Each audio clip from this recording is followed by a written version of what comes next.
Graça e paz, amados. Voltando aqui, vamos continuar sobre o assunto. O tema é Geração de Caim, parte 2. Então, amados, Caim não teve geração. Ele teve uma geração, mas que foi destruída. Ele com a sua geração. Não existiu geração de Caim após o dilúvio. Por isso, a pergunta, geração de Caim? Por quê? Porque não existiu geração de Caim após o dilúvio. Mas alguns segmentos, tanto no sistema religioso, como no meio evangélico, e principalmente, eu agora estou falando para nós, principalmente para nós, ensinadores em graça, alguns de nós têm ensinado que existe a geração de Caim. A geração de Caim, ela não prosseguiu. Nós vemos nitidamente que Deus exterminou toda aquela geração, tanto Caim como a sua geração. Como é que agora, amados e abençoados, como é que eu posso ensinar que eu ou quem quer que seja, quem quer que não aceite a palavra, que viva na prática da carnalidade, que não quer ouvir a palavra de Deus, que é descendente de Caim, é filho da perdição? Você está entendendo, amado? Porque quando eu digo isso, eu estou dizendo que Caim estava vivo, permaneceu vivo, ou alguns dos seus descendentes permaneceram vivos após o dilúvio. Então eu estou colocando a palavra ensinada, confrontando com a própria verdade das Escrituras. Eu não posso usar um texto fora do contexto e ensinar uma falsa verdade. Por exemplo, presta atenção, vamos lá, é sobre esta alegação que muitos ensinadores em graça têm se equivocado e ensinado errado. Vamos lá, Romanos capítulo 9, verso 22 ao 24. Vamos ler só esse pedaço aqui para nós termos entendimento. Romanos 9, 22 ao 24. Diz assim: E que direis, se Deus, querendo mostrar sua ira e dar a conhecer o seu poder, suportou com muita paciência os vasos da ira? Preste atenção, eu vou ler de novo. E que direis, se Deus, querendo mostrar a sua ira, se Deus querendo mostrar a sua ira, manifestar sua justiça com ira sobre aquele povo antigo, desde o início da criação,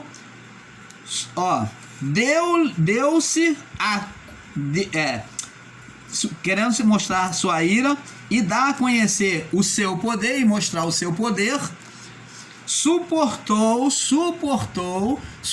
o quê? Teve paciência, aturou com muita paciência, amados e abençoados. Quando aqui a palavra diz paciência, fala de um espaço de tempo. Um espaço de tempo. A paciência, ela retrata um espaço de tempo. É como às vezes você diz para a pessoa: você já está torrando a minha paciência. A pessoa está dizendo que ela está segurando, está chegando ao limite. E foi da mesma forma Deus. Diante daquela geração inicial de Adão, ele foi suportando,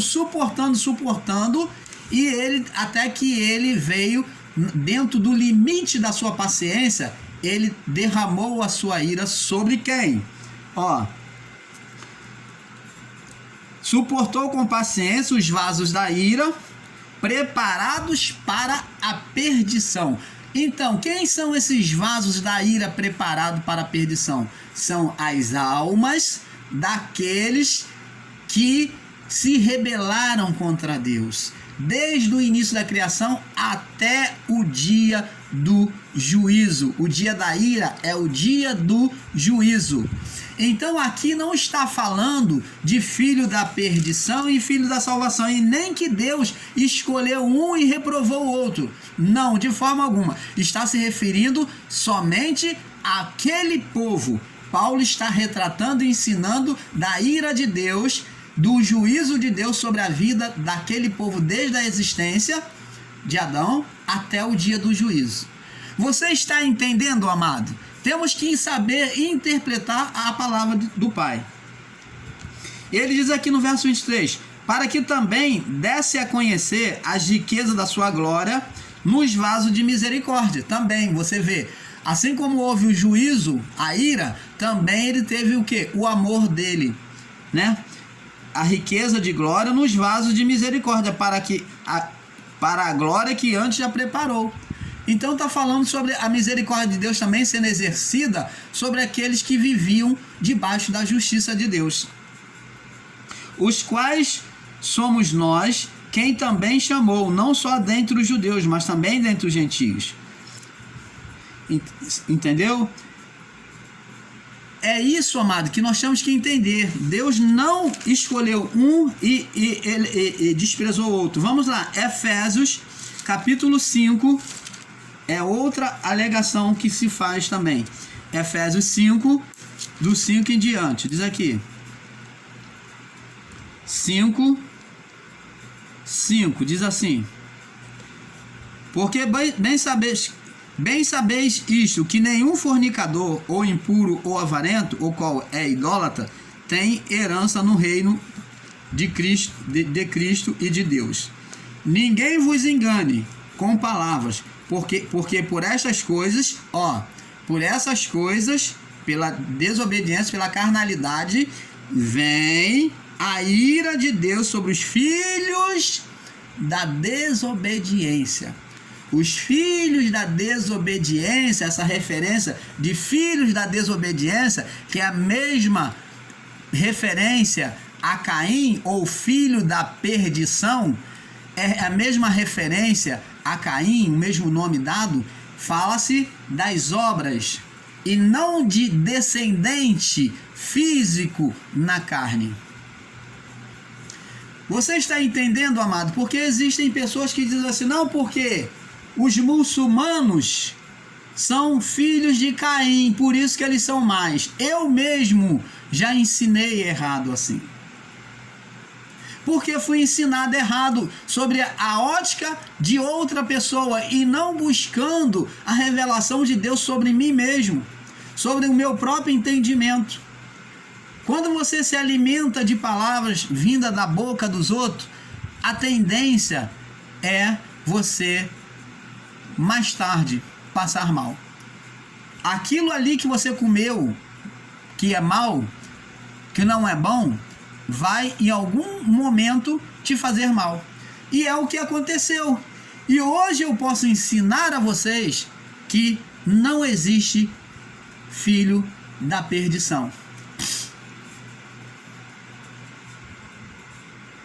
Não existe filho da salvação.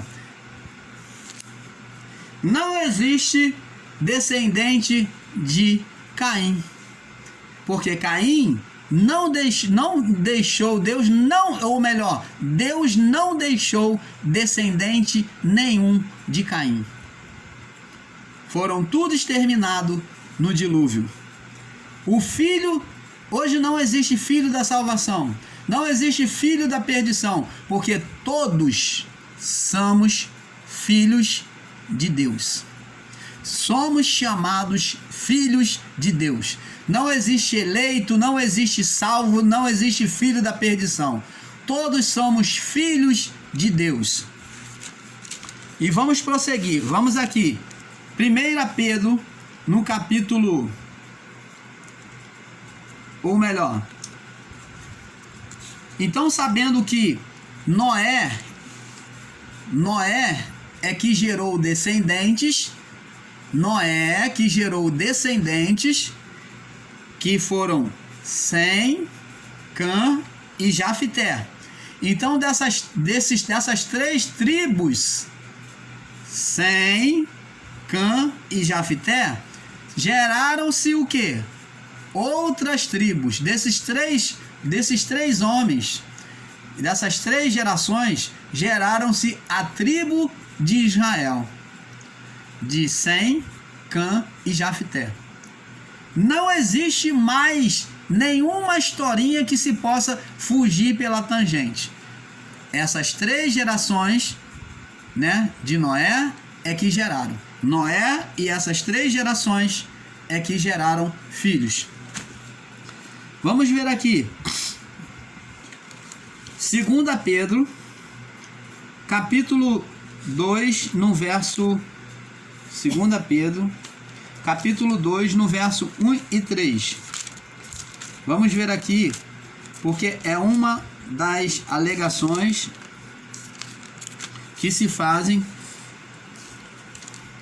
É 2 Pedro, capítulo 2, 1 e 3. Diz assim: e também houve, olha só, é sobre essas alegações, esses versos isolados, é que se tiram a concepção de filhos da perdição. Mas esses filhos da perdição referente aqui, amados, é referente ao povo antigo. Por que perdição? Perdição porque, preste atenção, o que significa a palavra perdição? Obras perdidas ou ações perdidas, ações que não valem para nada, que não o que? Agradaram a Deus. Por isso o nome perdição, é perder ação, é uma ação perdida, uma ação que não agradou a Deus, uma obra inútil, fora da vontade de Deus, por isso perdição. Então preste atenção, tudo que se referia a quando se fazia algo fora da vontade de Deus, quando se desobedecia a Deus e julgava ser salvo, era chamado de perdição. Diz aqui: e também houve entre o povo falsos profetas, como entre vós, Pedro relatando, como entre vós haverá também falsos doutores que introduzirão encobertamente heresias de perdição. Ensinos errados que não levariam aquele povo à salvação. Ensinos de perdição, que é o que? É um ensino que não levaria à salvação, a agradar a Deus. Você está entendendo, amado? Esta é a palavra correta. E não que Deus escolhe um e rejeita o outro, porque se você ensina assim, se você crê assim, então você também crê que Deus faz acepção de pessoas. Porque aí você vai contra a própria palavra que diz que Deus não faz acepção de pessoas. E diz assim: introduzirão encobertamente heresias de perdição e negarão o Senhor que os resgatou, trazendo sobre si mesmo repentina perdição. Você está vendo, amados? Então, a perdição se dava-se a quem o quê? A quem não praticava a palavra, quem não ouvia a palavra, a voz de Deus. Por isso que Caim foi considerado filho da perdição, porque não ouviu a voz de Deus. Não ouvir a voz de Deus naquela época se considerava perdido.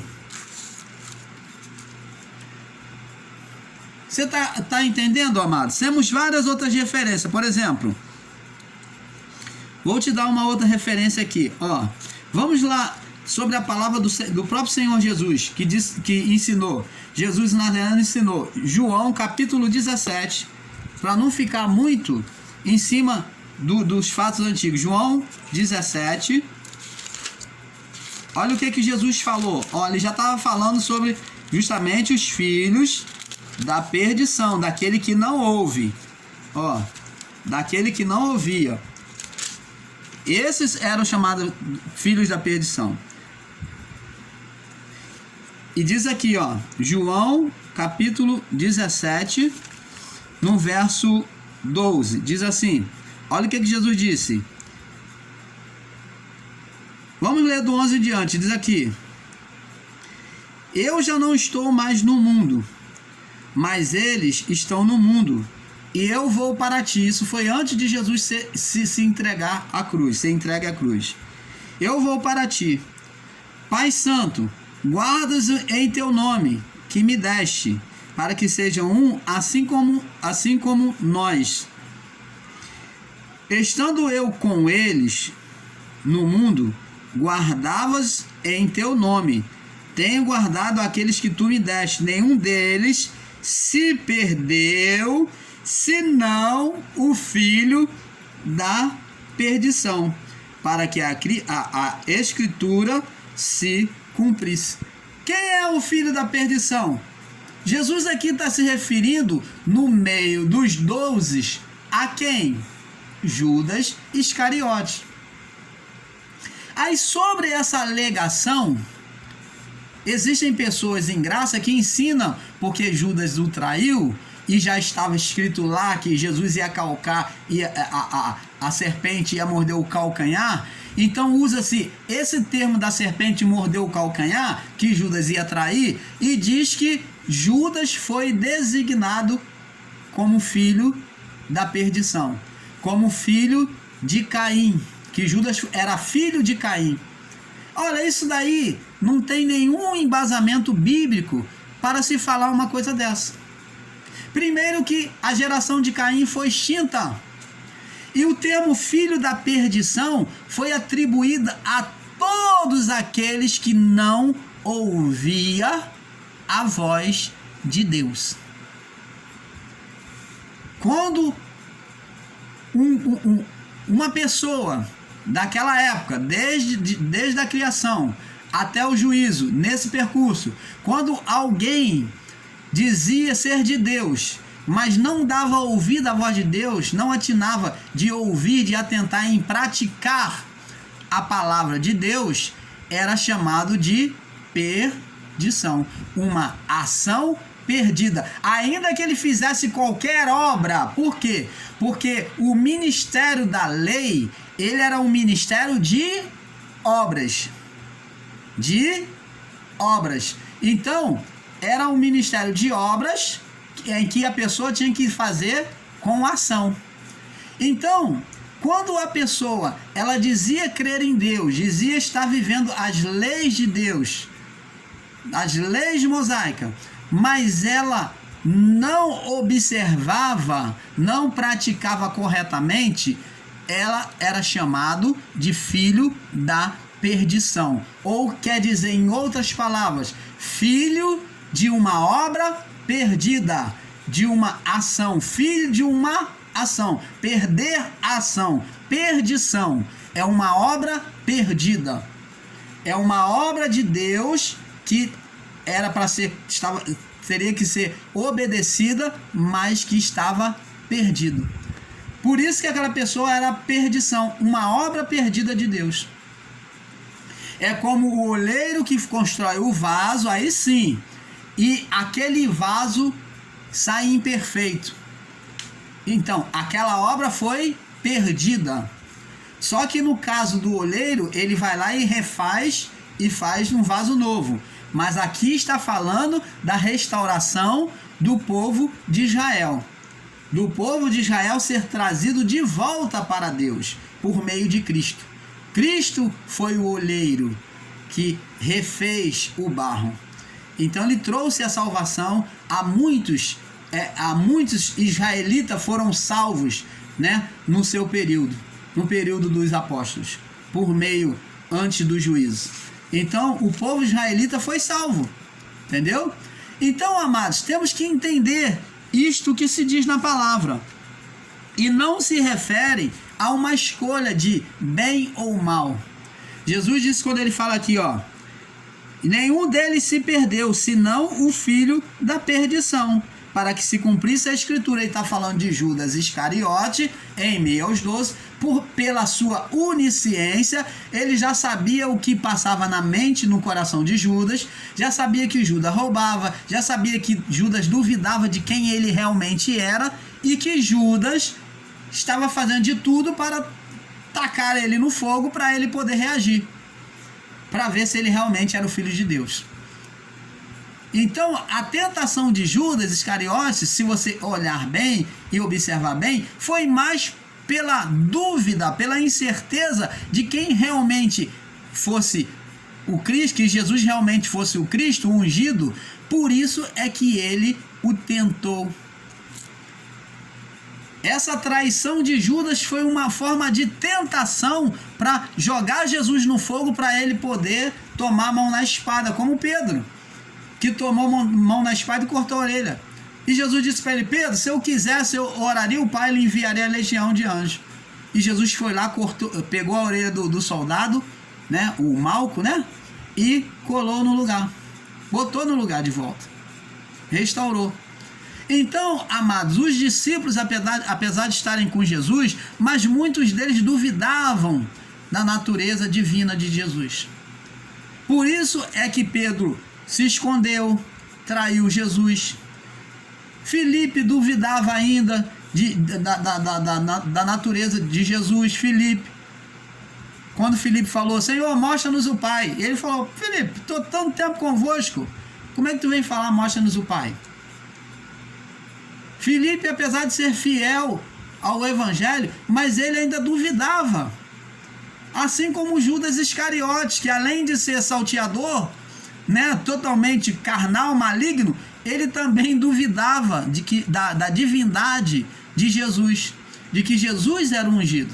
Por isso é que ele foi até as últimas consequências, para que Jesus reagisse, para que ele visse se Jesus era o Filho de Deus ou não. Quando ele caiu em si, você vê que ele entra em remorso e se enforca. Então, amados, temos que entender a palavra. Temos outras referências aqui, de outras alegações. Aqui, ó. Hebreus capítulo 6. Vamos lá, Hebreus capítulo 6. Hebreus 6. Vamos ver aqui. Hebreus capítulo 6. No verso 4 e 6. Hebreus 6, 4 e 6. Diz assim: